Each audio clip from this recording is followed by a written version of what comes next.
Have you ever heard of JoBet music? Because it was one of the most important factors in making Motown what it became. As founder of Motown Records, Berry Gordy was much more than a CEO. He was an accomplished songwriter, and even though Motown employed the greatest songwriters of the day, Mr. Gordy had already written smashes for legendary artists like Jackie Wilson, Etta James. His origins as a songwriter and his difficulty in getting paid by a variety of publishers led to the founding of Motown. But more importantly, Berry Gordy's songwriting talent, along with his ability to find and surround himself with great songwriters and put together generational songs, led to the founding of JoBet Music. This is the story of a child who transformed a family that transformed a generation, and how fame transformed Michael Jackson. This is the Thriller Effect. Little kids, they like ABCs. Kids like to get out, right? Mr. Gordy, he would pick out 3 writers and tell them to write me a song about ABC. Like taking candy from a baby. When Berry Gordy heard 1, 2, 3, Berry Gordy was not happy. Everybody borrows in this industry. The key is knowing where to borrow. My girlfriend at the time, Gladys Horton, was the lead singer from the Marvelettes. Berry Gordy said that 1, 2, 3 was taken from a record called Ask Any Girl, the Supreme's B-side on Baby Love. So he sued Len Berry and the other songwriters, John Madera and David White. Motown kept us in court, tying up all our royalties for like 2 years. And after 2 years, we settled, and we gave him 15% of the writers and publishers' share. John Madera said in an interview with Forgotten Hits, and they share something else too. But that 1, 2, 3 was a monster. Dick Richards, Freddie Perrin, Fonz Mizell, and me. Write and produce for the Jackson 5. Berry Gordy ordered Deke Richards, Fonz Mizell, and Freddie Perrin to write something specifically for the kids. My partner and I and Deke Richards started. Deke was stressing it. That track from 1965 by Len Berry that kept sticking in his head. Deke, I think, came up with the title, ABCD, and then we changed it to just ABC. And the song you just wrote is about to sell 1 million copies. And all you have to do is do the same thing again. That's hard, man. That's a hard situation. What he was really doing was marshaling the creative forces of the company to really focus. Joseph Jackson prepared his boys well. There was no demand that Mr. Gordy had that Michael couldn't accomplish. The Jackson 5 had already spent 5 years under their father's watchful eye. And when they signed with Motown, they locked him out. Berry Gordy said he is not allowed in the studio. He has an effect on the boys. We want them to be free. Deke, Freddie, and Fonz got to work on ABC. The ABC, kind of bubblegummers, but it was the type of music that was geared to everybody to love. Michael is much younger and stuff, and those are songs that appealed to him. It was a kiddie song. I didn't think anything of it. Those are songs that they brought before us. Something that the kids like to dance to and a good backbeat. We learned the song at the studio. It just take about 30 minutes to learn it. And I don't know what it's like until I get there. Once again, Motown used the legendary Wrecking Crew to track ABC. So Freddie Perrin passes out the music. We usually had 3 guitar players on the Motown sessions. They spent a lot of time on that intro of the bass line. But the song starts with Louis Shelton playing octave A flat. I played the little fuzz thing on ABC, distortion pedals, which goes through the whole song. Once they had it figured out, they had Don Peake double the bass line on the guitar. And Diana Ross walks in with Michael Jackson. We always did vocals last. They'd pick him up from school in a limousine, bring him to Motown Studios. Diana Ross says, "Hi, Don. We're going to record Michael Jackson with the Jackson 5. We always do the background first and go in and do the lead. Jermaine and I, we do, our part together.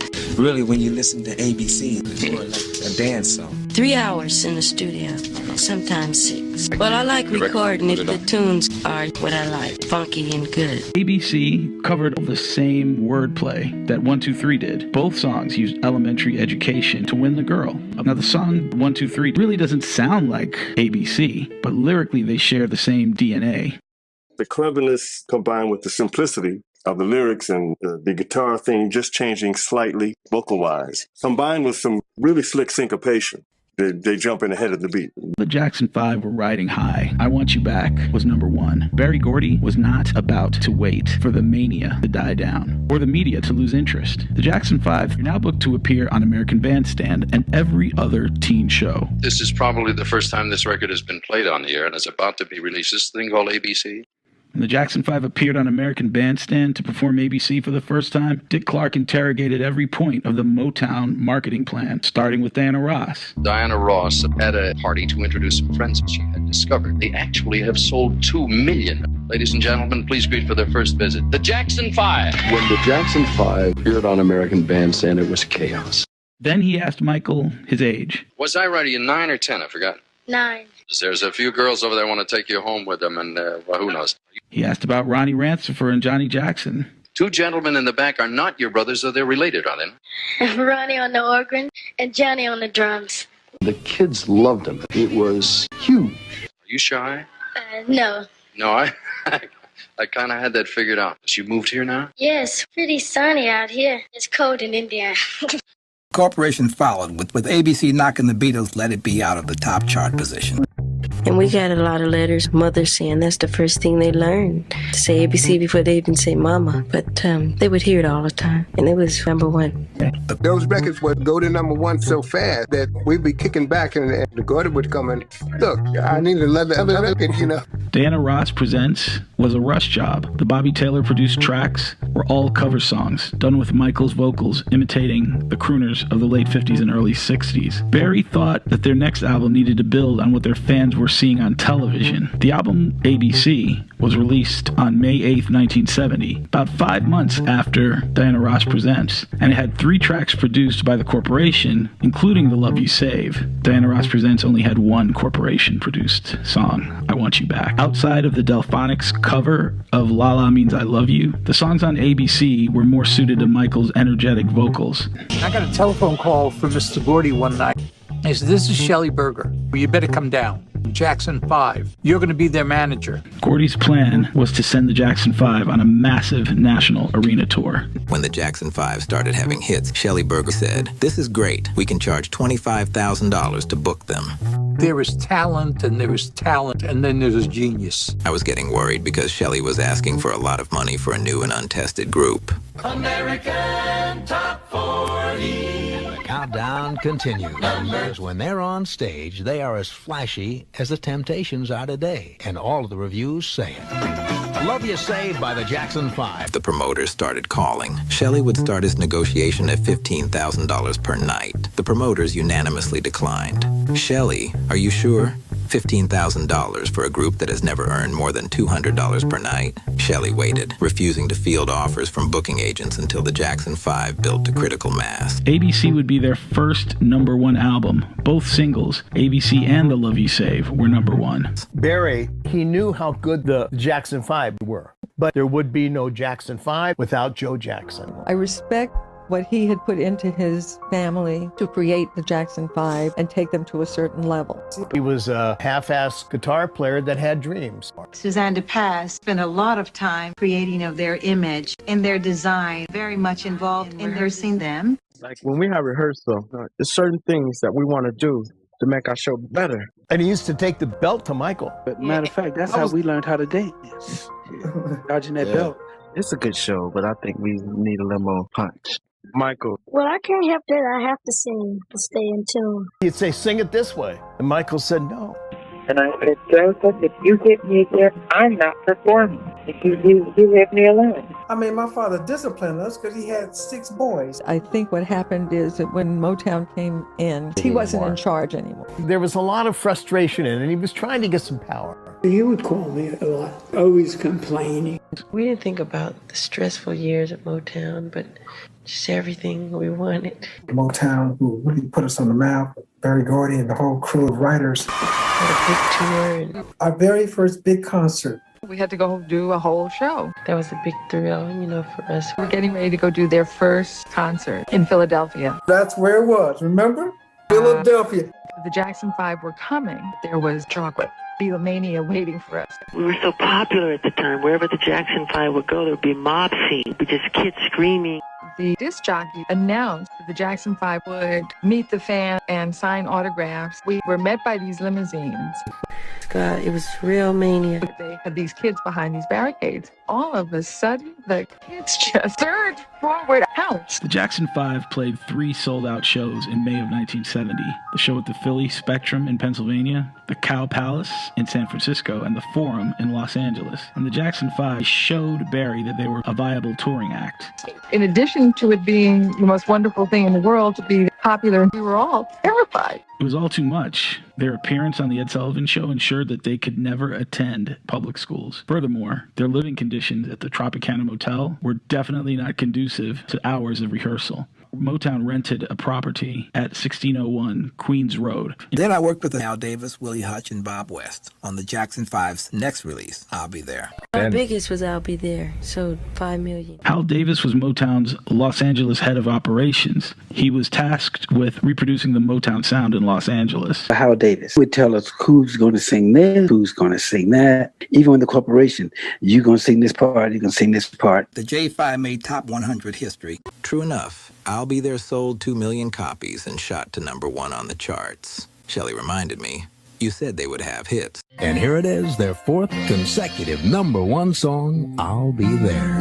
Their first 4 records go to #1. They became the biggest thing. It was major. It took I Want You Back 19 weeks to reach #1. It took ABC 9 weeks. Love You Save did it in 8, and I'll Be There took only 6 weeks, and then stayed at #1 for 5 weeks straight. The Jackson 5's popularity was exploding. With each release, sales grew by the million. The Jackson 5 are catching fire in America, the UK, and Germany, even Australia. The Jackson 5 were booked to play 4 nights at the Los Angeles Forum for $25,000 per night. These 5 brothers will begin their summer tour of one-nighters at Madison Square Garden, and you're going to bust every record in the country. Motown began planning for a national Jackson 5 tour. Booking agencies in the UK had begun to reach out to secure dates at European venues. The J5 were ready to go on their first tour ever. In fact, every show, every night, sold out. Well, during the Jackson years, we really traveled extensively. Motown, controlled the United States. When we went on our first American tour, they went to 5 different cities, 5 big cities, and they were sold out in every city. They sold out, and they were selling out ever since. They were the Jackson 5. We were playing these sellout big arenas across America. So we had hit records back to back to back. When he get on stage, just a light bulb came on. He felt like this is my home on stage, and he would come alive. The first time I saw them perform, after they were professional, in Memphis, Tennessee, I think it was at the Memphis Coliseum. At the time, I was living in Kentucky. But when I saw them perform, I was so surprised at the way the audience reacted. The way the girls were acting and the people, I went, they're acting like this. You saw the reaction from the songs, the screams and the girls fainting and everything. It was, you look out in the audience, you go, wow. I'll never forget when their car drove past these girls and these girls were standing there. I was very impressed with that. There was somebody of an age for all of the girls. Moms would come and tell our security, I know my daughter's up in one of them Jacksons. Like you said, I can guarantee you they ain't with one of them Jacksons. I just did bed check. They might be with one of them band members, but they ain't with one of them Jacksons. When we go out and do concerts, we had a curfew. We had to be in bed. In Boston, the place was so packed, thousands. They had to call the police. I was very excited.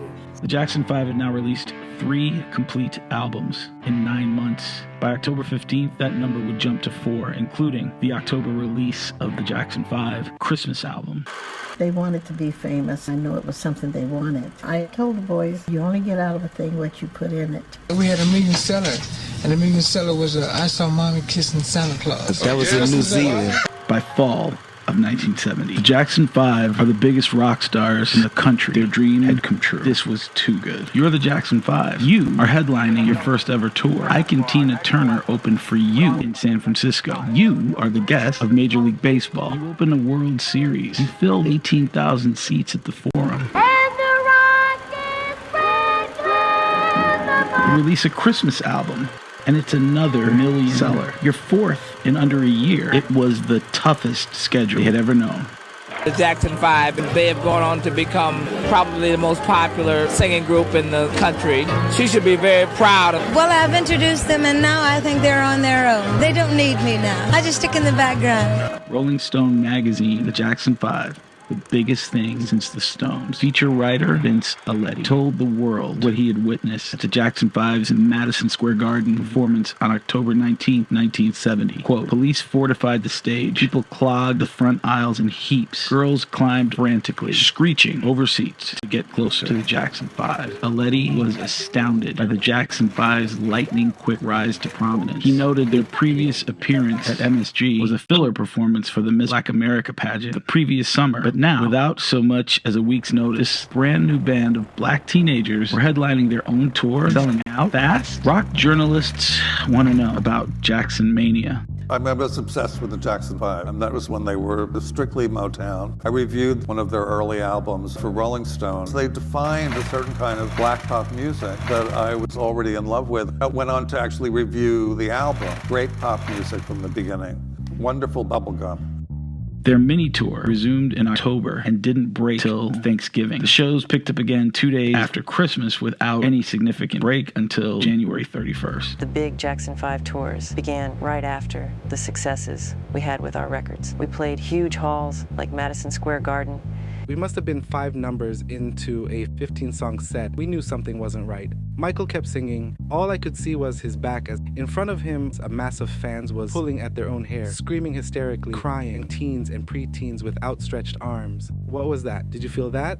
Mother said, all I could see was my babies being chased, running for cover. I was so worried for you all. From state to state, the craziness and record sales kept escalating. Motown installed increased security, so we had police protection at arenas and motorcades. The Jackson 5 was the hottest young pop band in America. I was freelancing at the Los Angeles Times. The editor asked me if I'd go do a story with him, and I thought it was kind of an interesting little story, so I went out to their house. The older brothers were all sitting there. His mom said, I'll go get Michael. And he came back. You could see it was the last place he wanted to be at 8 o'clock on a Sunday night. The American media outlets were in a frenzy. The group ended 1970 as an unqualified phenomenon.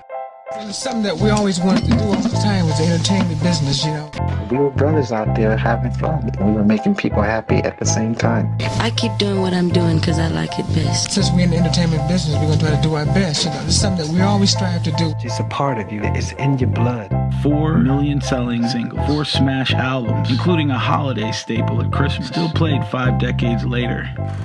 The Jackson 5 returned to Gary, Indiana on January 31st, 1971. Mayor Richard Gordon Hatcher named a street after the group. Street names were presented to the J5 at an official press conference. And this gave Suzanne DePass an idea that they could make the Jackson 5's return to Gary a show. And this was something that Berry Gordy had wanted to work on, a way to market Motown acts through television. Becoming famous and all, they had a lot more to do. Dancing, giving a good show. Because we try to make the people happy.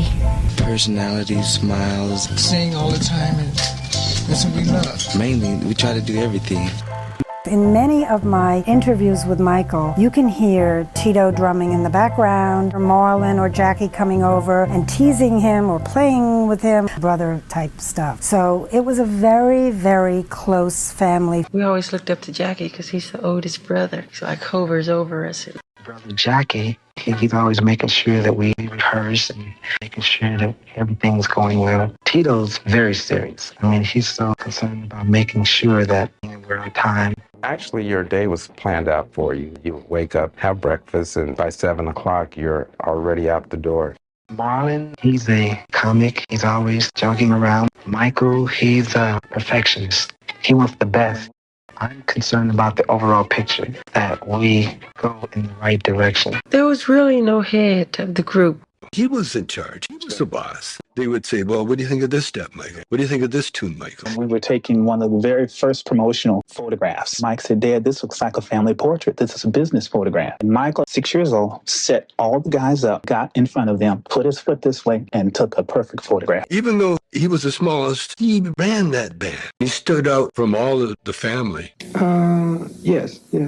Well, it's because he's the lead singer and he's up front, People always called me the leader because I was always up front singing and dancing. Yeah, we put him up front because he danced so much and had so much energy. Motown thought that I should spin out and do a little more. That was Berry Gordy's idea. But the idea wasn't just coming from Berry Gordy. The solo career for Michael was the one thing that Berry Gordy and Joe Jackson agreed on. And it came about when another group hit number one. One Bad Apple, the Jackson 5 sound-alike, complete with Jermaine to Michael verses, which were the signature of every Jackson 5 release. Jermaine was the middleman of the Jackson 5. Merrill was the middleman of the Osmonds, and we both sang lead. We're listening to the radio on the countdown. And now the number one record, the Osmonds, One Bad Apple. Are the Osmonds? The Osmonds with a number one record. When the song reached number one, edging out the Jackson 5's Mama's Pro, which peaked on Billboard's Hot 100 at number 2. Joseph was livid. That was our first number one. In fact, Michael told me that allegedly it was written for J5. Someone in his circle told Joseph the song was offered to Berry Gordy for the Jackson 5. Quote, he handed those white boys a song we should have recorded. To me, that's effing unbelievable. And Mormons, too. Every time I hear those white boys imitating my sons, I cringe. Ewart Abner, vice president at Motown, released a press statement. Quote, we here at Motown are not mad at anybody. We wish them luck while we go on doing our thing and they go on doing our thing. And the Osmonds weren't alone. The Jackson 5 ushered in the teeny-weeny revolution. They literally called it that. And musical families were spreading to all corners of the media space. The Partridge Family was on primetime weekly. The Osmonds were getting other sorts of attention too. When the records started to happen and the girls started to scream, we weren't sure how to quite take that. Teen media like Tiger Beat and 16 magazines focused on the Osmonds, but not the Jackson 5. I had to do some Googling. The Jackson 5 did not appear on any Tiger Beat cover in 1970. I mean, they were the hottest band in the country for the entire year, and they were teenagers, but not one cover. Berry Gordy quickly addressed this disparity by striking a licensing deal with a magazine publisher, Laufer. The company that owned Right On Magazine had a licensing deal that Motown had set up. So you had to be in every single issue. Dad had me come over there a couple weeks later. I got to go in this room, see all this fan mail, thousands of fan mail letters. Donny Osmond's solo success gave Motown the idea that Michael could record solo albums and stay a member of the Jackson 5. He had this hit called One Bad Apple, and it opened up a new door for us. The Osmonds record label was MGM. They followed One Bad Apple with a solo song by Donny Osmond. It was the perfect time for a white young male artist to come out and to be their puppy love. Donny was Michael's age, a high-pitched voice, never had the richness of Michael's. The press back in the 70s always made it out that there was a rival between the Jacksons and the Osmonds. And we always said that, no, we're friends, we like each other. But in actuality, there was. When the Osmonds showed up on the scene, the Jackson 5 were on top. Then they weren't alone. The comparisons were everywhere. You could tell that Michael thought it was a little bit annoying. The style imitation was obvious. I'm happy to see that a group like that, like our music, because we opened the doors up for a lot of groups like the Partridge Family and the Osmonds. My brothers were before the Jacksons. Their father used to make them sit and watch my brothers on the Andy Williams shows. What do you think of their music? They're pretty good. Do you think that they copied your style? I guess so. Yeah? Yeah, I just tell the truth. My brothers were very unique. When they were trying to find children that could sing, they couldn't find anybody who compares to the sound that my brothers had. There is no question that we copied the Jackson 5. So really, there was a rival back and forth. We were always looking, okay, what's Mike doing? All right, what's Donnie doing?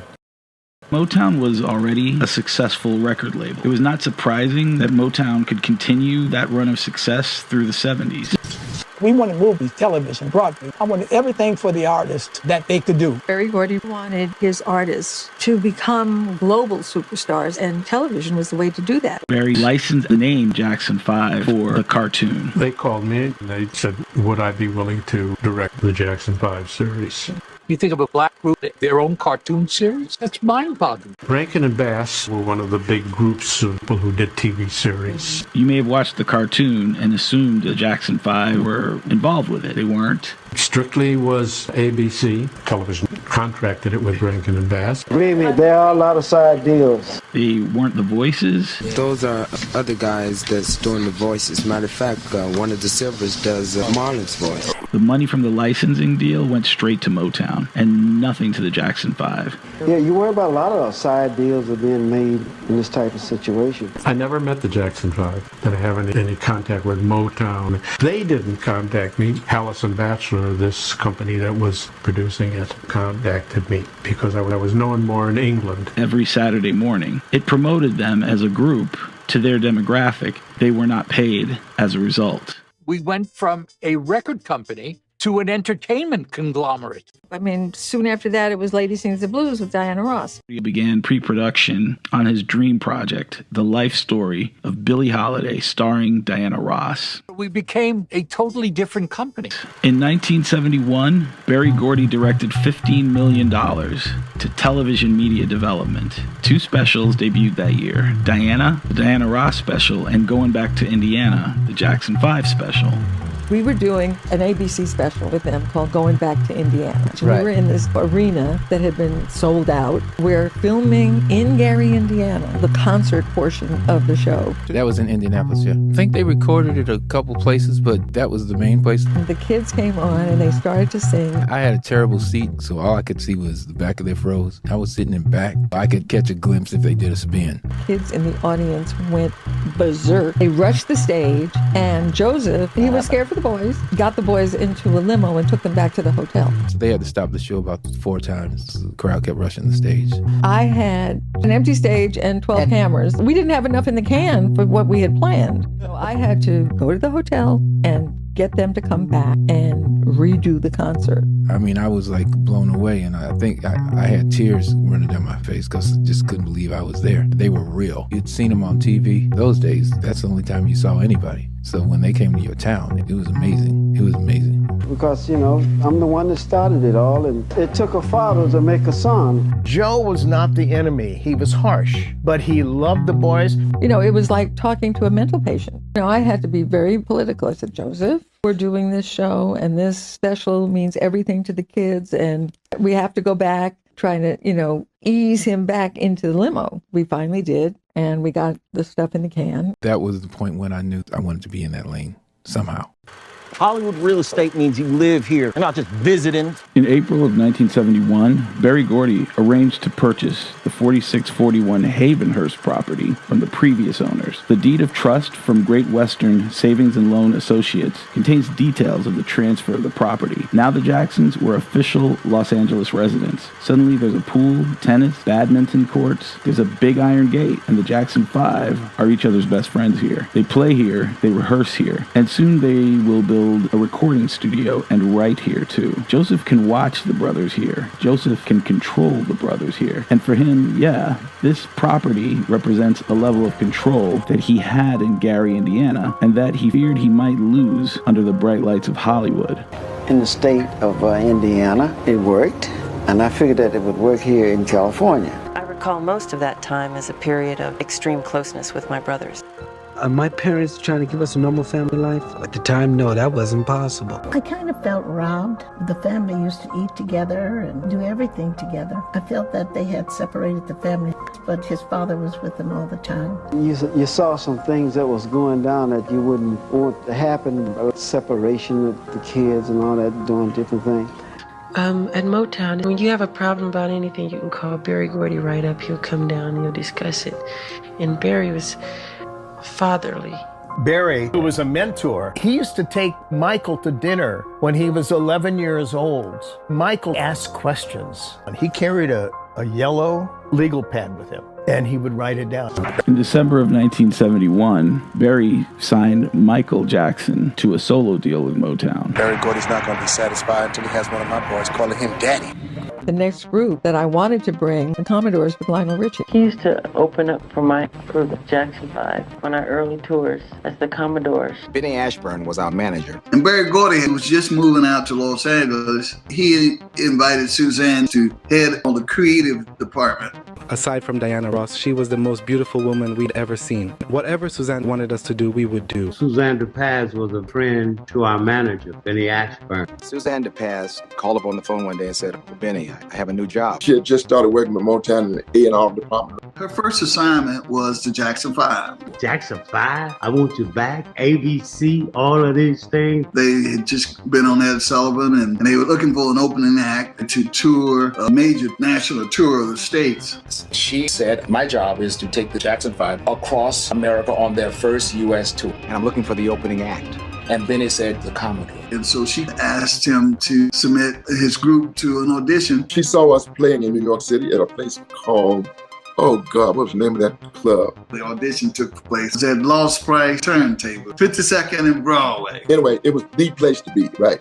This lady walks in, Suzanne DePass. She said, okay, we're going to take these boys on the road. We had to evolve to that stage. We went from Alabama to Syracuse. 52 cities around the United States. We saw the Billboard live, Jackson 5, special guest, Commodores. We just freaked out. We didn't know what to do. One thing they told us, you must be on stage every night, 8 p.m. Not 8:01, 8:02. They said, whatever you do it in the first song, because they may not stay around with the second song. She said, you got 40 minutes on the stage. You got to be on time, get on, and on time to get off. My father took me to Madison Square Garden to see the Jackson 5. That was the first concert that I'd ever been to. We have to get 7, 8, 9, 10-year-olds their attention. This is the audience. All these little kids running around. Yeah, this was definitely event night in New York City. Berry Gordy was there with Diana Ross, Suzanne DePass, and a couple of his kids. We'll get back to Berry Gordy later. The garden was packed, everyone dressed to the nines. Men in leather maxi coats, women in hot pants, afros, wild hats, turbans, dashikis. As soon as we settled into our seats, which were really close to the stage, the lights dimmed. The band came on stage and started playing. The group was the Commodores. We didn't have a hit record then. We didn't have any hit songs. We're playing top 10. We're not playing any hit records as their opening act. We played James Brown, Cold Sweat, Sly Stone. People started clapping and stomping their feet. Like, wow, you know, they really liked us. I was not the lead singer. Clyde, the drummer, was the lead singer. He was the horn holder. Could sing, kinda. My dad told me that was the opening. We would do 3 Dog Nights. We would do a James Taylor song, a little bit of Tobacco Road, Archibald and the Drells, Tighten Up, Glenn Campbell, Wichita Lineman, but we would put our own twist to it. Aretha Franklin, Queen of Soul, was entering the arena. Swathed in white mint and dripping in diamonds, I could feel a restlessness in the air. After they started applauding, they wanted us to hurry and get off the stage so that the Jackson 5 could backstage. We were joking about we sold out Madison Square Garden when you know the real truth. And the lights dimmed again.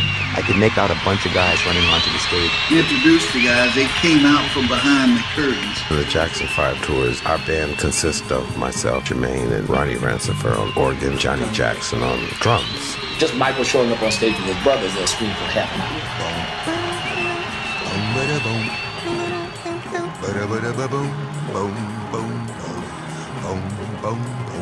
The J5 went out on stage and played for 45 minutes, literally 45 minutes on stage of na na na na na na, baby, baby, baby, baby, 45 minutes. I was completely blown away by the music, the talent, the whole experience. It was surreal. I was looking directly at the Jackson 5, my real-life heroes. They were flawless. The best band that I ever seen on stage was the Jackson 5, period. They were incredible. And Michael's soulful, angelic voice soared.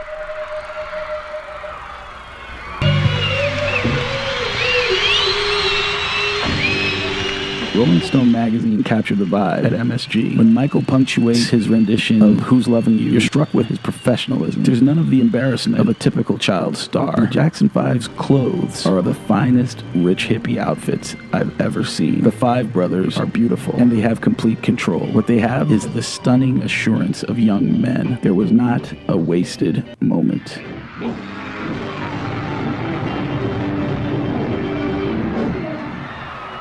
Change everything. The universe was a different place the next day.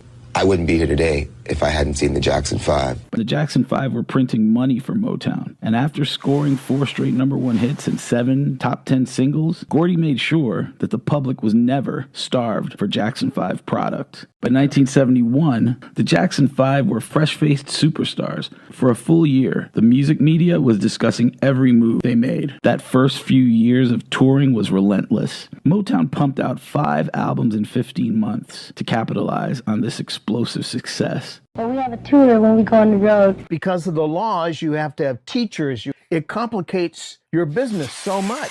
Travel with a tutor, and you have to do your schoolwork, of course. A tutor on the road is really fun. She makes sure we got our work done. She do our schooling most of the time when we're on the road. Your father and mother go with it? Just my father. I remember my brothers always being on the road. I was at home with my mother and my sisters. I remember getting up every Saturday morning with my pajamas on and waiting for their Saturday morning cartoon to come on and getting really excited. I missed them a lot. Sometimes they were gone for 2 or 3 weeks while they were traveling. Sometimes they'd come home and stay a day and have to go back on the road again. The tour picked up again in Philly. Actually, they were all very mischievous. They just loved to play. Typical day on the road for the Jackson 5 was coming into a hotel, making sure our rooms are connected so we can have all our pillow fights and run from room to room. If you leave your shoes outside and you wake up the next morning, they put ice cubes. By morning, it's melted. Are we babysitting? We loved hanging out with the Commodores. Once we started traveling with the Jackson 5, it took us straight across the USA. It gave us incredible exposure. Before we started recording, we started writing. In every city on the tour, they brought out the keyboards and jammed. Lionel and Walter were always writing songs. Slowly, one song at a time, I started singing songs I wrote. We watched them working. We saw how they built a song. Michael already had ideas of his own. There's so many songs in my head, he would say after a jam session. Unfortunately, we were a group that had our songs written for us. Because that was a learning experience for us that time. But I wish we had a chance to express ourselves back then. Barry always tried to discourage me of being an artist. They didn't have a very healthy outlook on artists. They figured anybody can be a singer. Why do you want to go out there and do all that nonsense for? Be a writer and a producer and make lots of money, and different artists would do different tracks. It was the producers and the song. Well, the early days of Motown, they're kind of like classical days. We were so young at the time. We always wanted to write our own material. Well, we didn't make those type of decisions. Motown picked the songs that we recorded. Coming up from Motown, we always had everybody do stuff for us. And I always relied on people to do stuff for me, as if to make the decision. You're going to wear this, you're going to do these songs, you're going to do this interview, you're going to do that TV show. I've been mentally scarred by that. It's easier, but it wasn't always right. When they were with me, I was very strict on certain things, but totally free on other things. I was freedom within restrictions.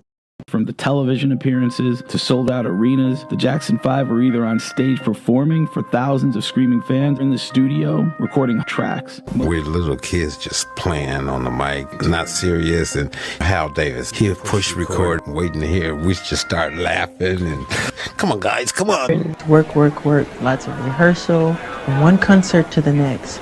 It wasn't concert, it was TV shows, or interviews, or picture sessions. With that's the only life you know. You gotta be ready for change. I was ready. Then it started to realize that this is a job. It was crazy those days. If we didn't have a concert, go straight to the studio and background and lead vocals. And if we had any cleanup, we would do it on the weekends. Certain parts were taken one by one. Some parts were taken as a group in the control room. Sit with the producer and he'll go through it. This is your line, Jermaine. What Berry Gordy was doing with Joe Bet, creative guys could go in and work. Producing these name acts, they would overcut maybe 20, 30 songs for one album. And they cut the tracks and have us to come in later and do the vocal. We learned it on the spot in the studio. Then he would have the artists come in and just sing on top of the tracks. They would send a copy of the track we had did that day to him. He would study it and give them notes. Artists were encouraged to record more songs than needed. The surplus was stored in the vault. Have you made some secret backlog records that you can issue during the time that your voice is changing? No. Yeah, the interviewer gets it right. There was a secret backlog of recordings, but they weren't made because Michael's voice was changing. They were made for other purposes. Motown was stockpiling Jackson 5 songs. Let's dig deeper into why this was problematic. There were hundreds of tracks that were never released while the Jackson 5 were still at Motown. The tracks were vaulted in the short term, but there have been numerous compilations released, all paid for by the Jackson 5, solely for the benefit of Motown. Obviously, artists felt exploited. Joseph signing the brothers to Motown was initially cause for celebration, but the need for a closer look at the contract terms is obvious. Motown had seen their artists leave after their contracts were up.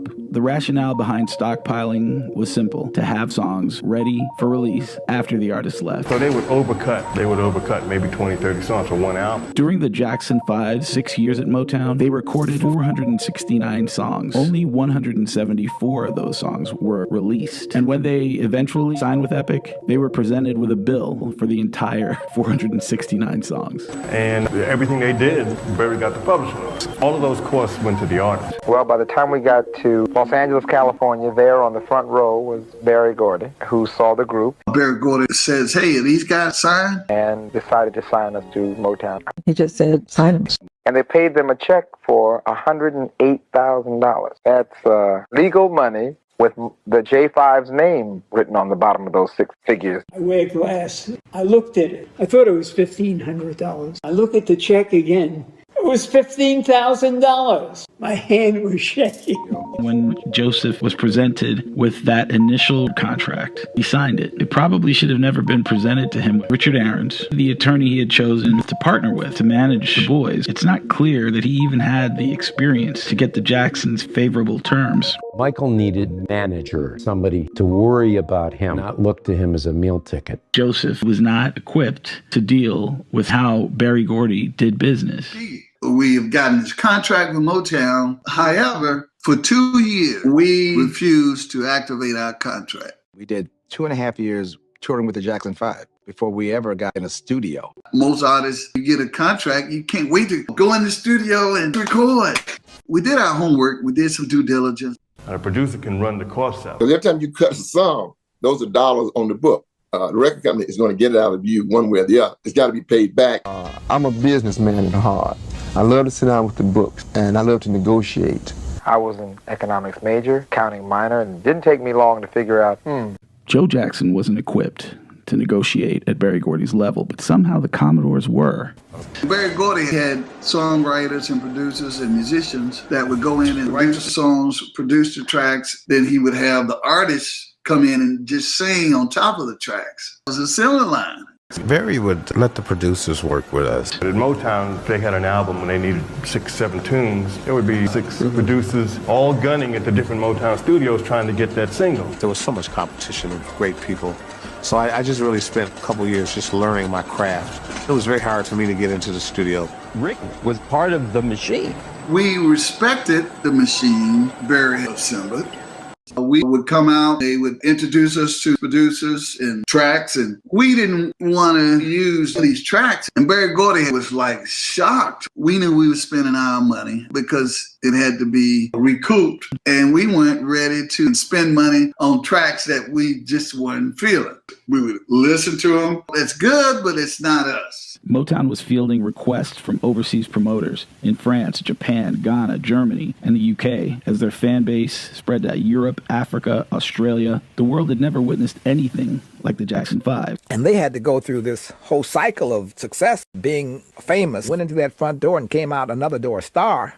And they had everything that was necessary for the global success they achieved. The hits, a group of dedicated songwriters.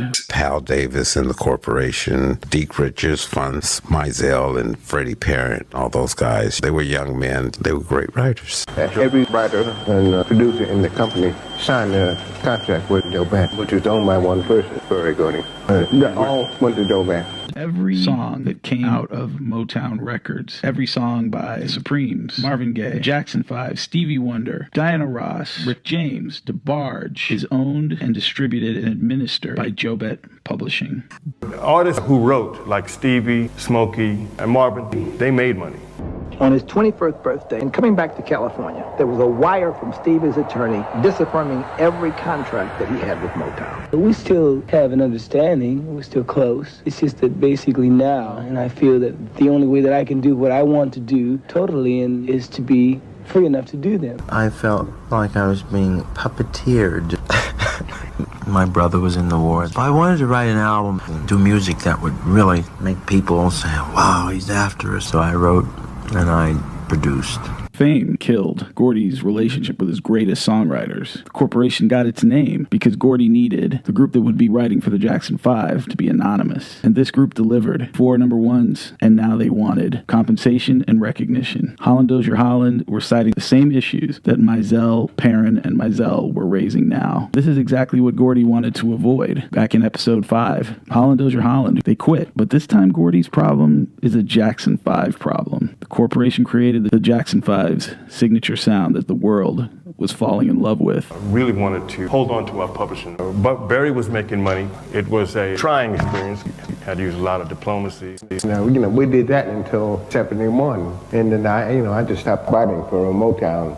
They couldn't see the vision we had. We moved forward to start our own production company, Sky High Productions. Troubles were building with the Jackson 5 and Motown. I tried to hide it as much as I possibly could. At that time, how I felt was my own feelings. I didn't let it come out, but naturally, you get to a point where you can't help yourself, and then you have to deal with it as it comes. Motown wants more income streams from Jackson Mania, and that means solo projects. Yes, solo projects. Jermaine, Michael, Jackie, they're stepping out of the shadow of the Jackson 5 and into their own musical identities. The Jackson 5 wanted freedom. Motown wanted obedience. Behind the hits, there was a storm brewing. This is how Michael and his brothers began to rebel against Joseph and Motown's tight control and demand something no one wanted to give them. Freedom, artistic freedom, life freedom. Motown and Joseph made the Jackson 5 superstars, but the spotlight came with strings. The boys were ready to cut them. Yeah, they were Motown's golden children, perfect, polished, profitable. But behind the scenes, the Jackson 5 wanted more freedom, more creativity, more say over their lives. The Jackson 5 started to rebel. This is how each one of them decided to take that freedom in their own way.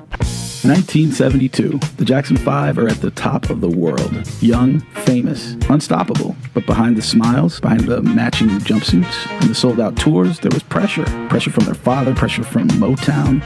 Was there any truth to things we read in the magazines? Well, they give us the questions and they put it the way they want to. Like they'll have a calendar and they say, I do this on a certain day. That's not true. They were still kids. Kids who didn't have time to go to school, to make friends, or just to be normal. A lot of times I can't go to parties, that much, because a lot of things that happens at parties, one little incident, blow it out. Jackson 5. It's the kind of job we do is not much privacy. Some places I can go, I go where there's the smallest crowd, you understand? But 1972 saw the first real attempt to separate Michael and Jermaine from the group. Maybe not to break up the group, but to brand Michael and to brand Jermaine as something outside of the 5. We always looked at our career as a group as well as a solo. That was Barry Gordy's idea. Gordy's vision to split them up into solo stars started in 1972, and it would plant the seeds of separation. And so I recorded my first solo album, Got to Be There. Got to Be There was a Jackson 5 original record, so I guess Motown decided to do a solo release with that one. And I get a call from Hal Davis, the producer. He said, Michael's doing his first album, and I want you to do the vocal arrangements. This is Michael's break away from the family. They were Jackson 5. Like, we tried it at first. We didn't know what it was like, so we just tried it. His voice was already on it. The basic tracks were down, his lead was down, and I don't think they changed it. That Motown, I'll never forget that little apple box I stood on because I couldn't reach the microphone. My name was written on it. Letting the Jackson brothers record solo material was a calculated risk. Motown saw it as a way to double their chart presence without losing the group's appeal. The group would continue to record together. More hits from Motown as long as Gordy kept creative control, because Berry Gordy was losing control of his biggest artists. Marvin Gaye broke the Motown machine. Stevie Wonder gained unprecedented creative control over his music, but it would fuel a run of Stevie Wonder masterpieces. The Jackson 5 face a brand new battle. The brothers are a little nervous. They were hoping that they could be the background group. He said, I know that you would normally use your singers. What matters is keeping them happy. I said, okay, fine. Did the vocal arrangement going to be for the boys. Michael and Jermaine and Jackie were in recording sessions under the guidance of Phonce Mizell, Freddie Perrin, Larry Mizell, and Hal Davis. Michael, he was going to sing in the group too, so he became my soprano. Hal Davis, the producer, said, hey, Tommy Baylor's doing your arrangements today. We loved working with Hal Davis. He was funny. We would joke a lot in the studio, and he was so serious. So I walked into Motown. I saw the brothers. The brothers are in the lounge, and I knew them off the records. When the boys came in, so did the producer. So I walk into the studio. This door opens. In lumbers a lanky teenager. They said he was 11, but he was 13 years old. He doesn't see me. As he walks over to the piano, he starts to sing Climb Every Mountain. And I hear this kid's voice. I got tears in my eyes. Michael has it all. He can sing, he knew melody, he can take a song and add elements to it that you never would imagine. He sings it for only 20, 30 seconds. I was mesmerized. And all of a sudden, the lights go on, the doors open, the brothers come in, and we go to work. When I put my first album out, it went #1, Got to Be There. And it was a different type of music. Of course, it had its soul flavorings as well as a pop feel. My first solo hit record. And then came I Want to Be Where You Are, which was a big hit. Diana Ross's brother wrote that for me, Rockin' Robin. We decided to try that, Bobby Day song. It was a hit. I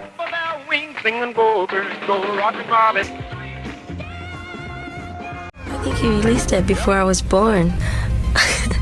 Which was an old song.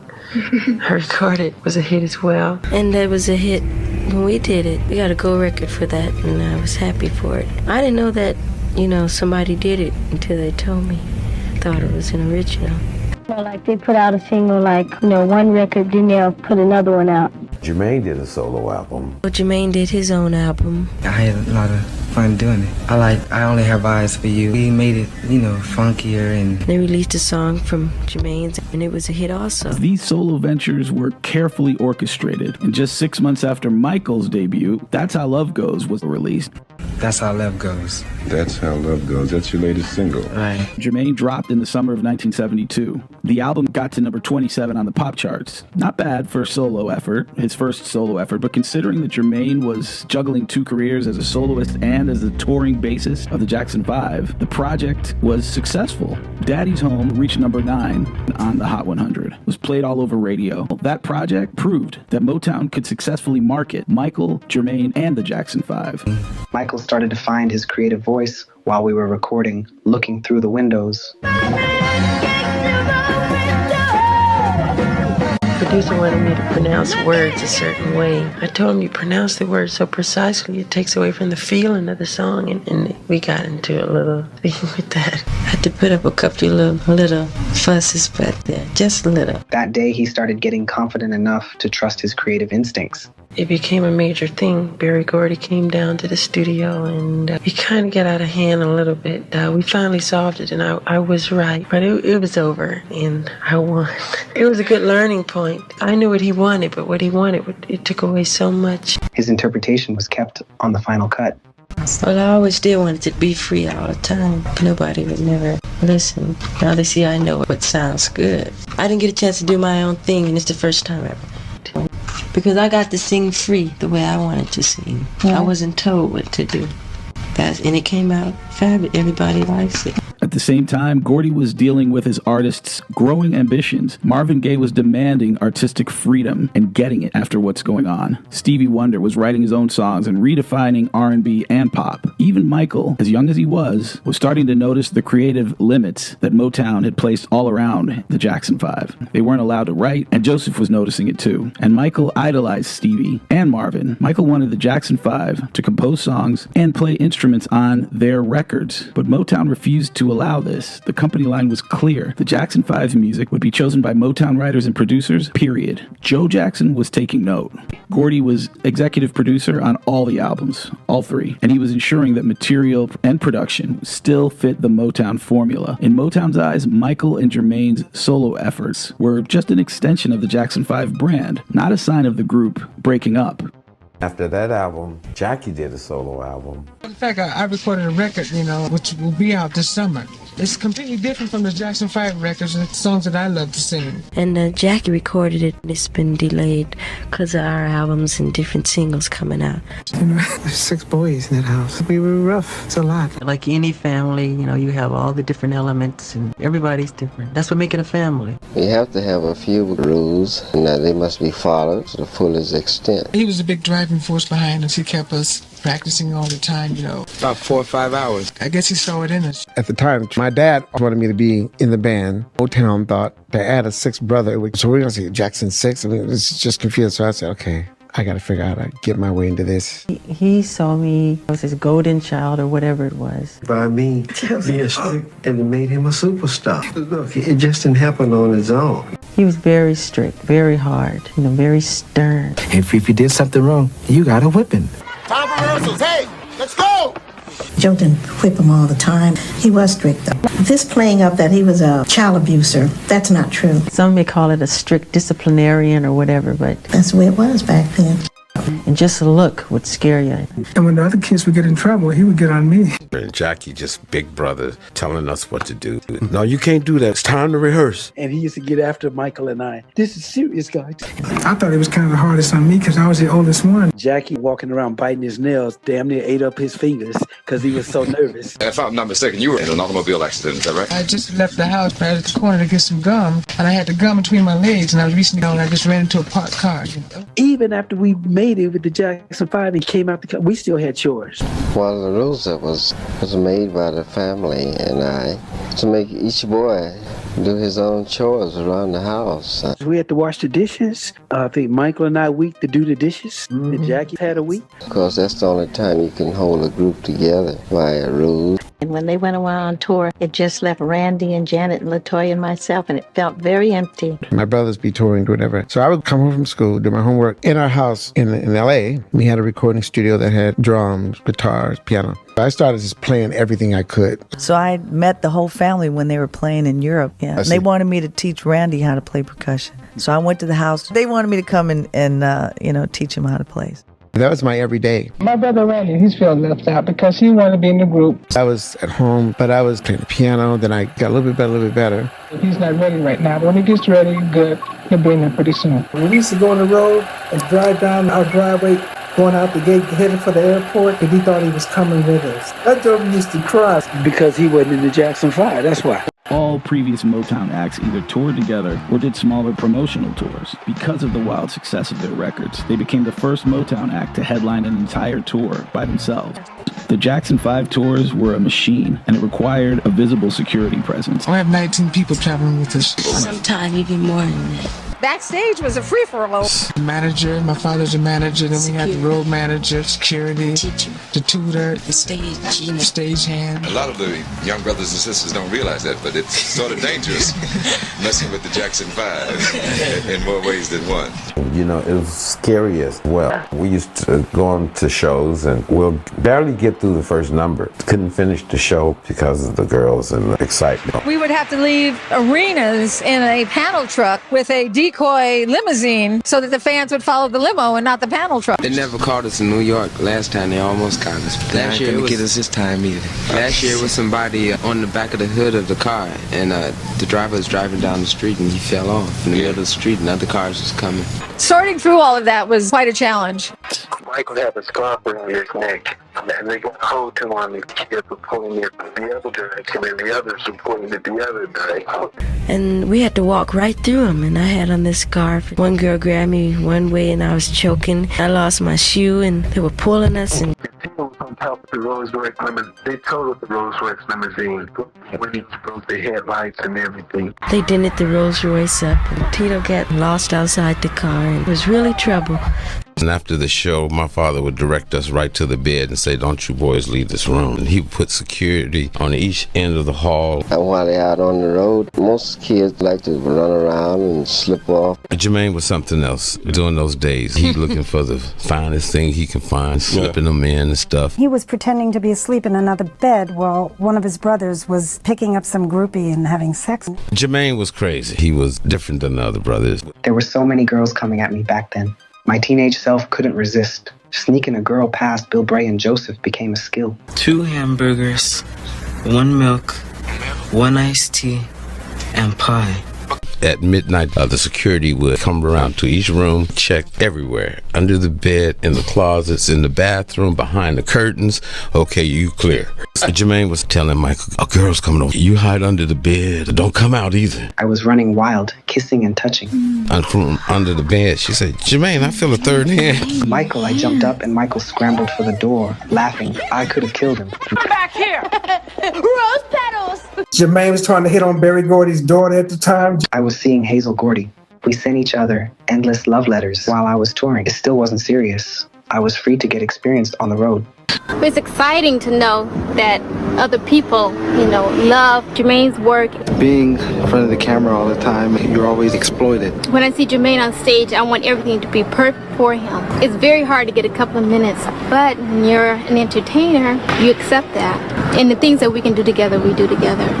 I was in love with Michael Jackson. Here I am, little Maureen McCormick, driving up to the Jackson 5 house. We don't go much out of the gate because everything is here, you know. Like when we lived in another house, we used to go to the park and play basketball. We have it here. Everything is just here.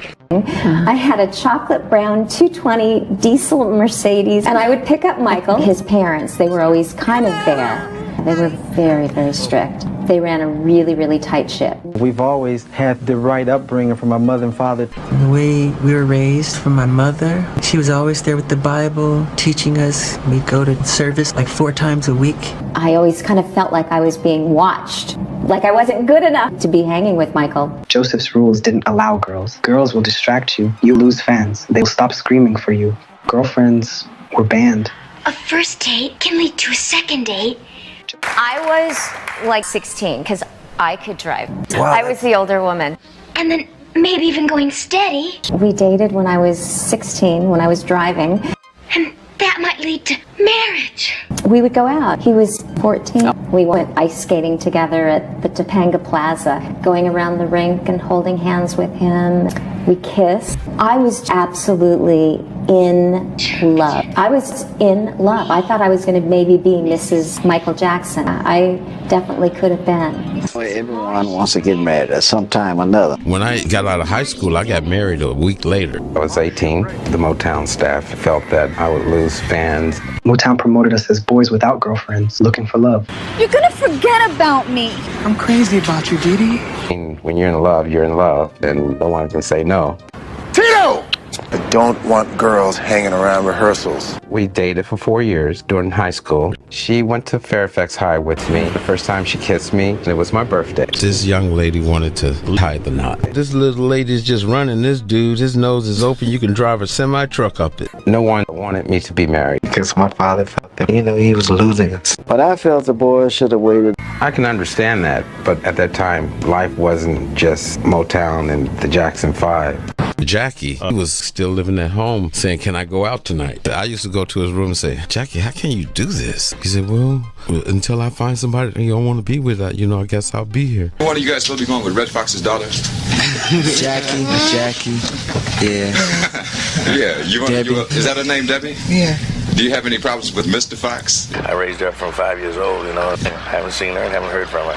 That's what hurts mostly, We're in the divorce course now. No, because she's old enough. She has her own place. Whatever my brothers do with their personal life is their life. Whatever I do with mine is mine. We get a chance to date, but work comes first. You don't get to do things that other children get to do. Simple things that they take for granted. He lost the ability to be a kid before his 12th birthday. Well, no, I think the stage might have done that to him because wherever he go, everybody's coming out to see Michael Jackson. Michael has always been idolized more because he was a little cute thing that was doing his thing. On stage for me was home, but once I got off stage, I was very sad.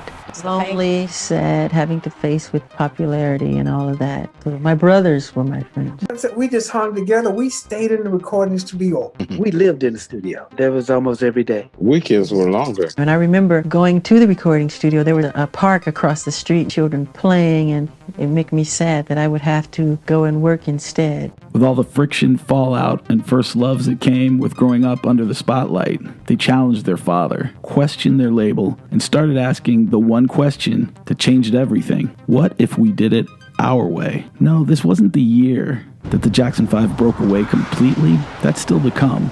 But it was when they cracked the mold. And once it's cracked, there's no going back.